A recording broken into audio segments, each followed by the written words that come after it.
100 எலும்புகள், மண்டை ஓடு மற்றும் தூக்கு முடிச்சுடன் கூடிய புடவை என தர்மஸ்தலாவில் தோண்ட தோண்ட கிடைக்கும் மனித எச்சங்கள் இந்த வழக்கை அடுத்த கட்டத்தை நோக்கி நகர்த்த தொடங்கியுள்ளன.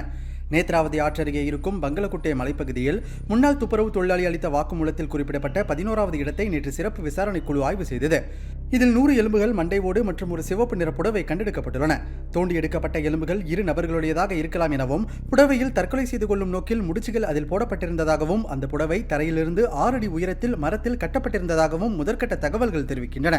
தனது வாக்குமூலத்தில் 13 இடங்களில் உடல்கள் புதைக்கப்பட்டுள்ளதாக முன்னாள் துப்புரவு தொழிலாளி தெரிவித்திருந்தார். தற்போது வரை 11 இடங்களில் ஆய்வு மேற்கொள்ளப்பட்டுள்ளது. அதில் 6வது இடத்தில் மட்டும் மனித உடல் எச்சங்கள் கிடைத்திருக்கின்றன.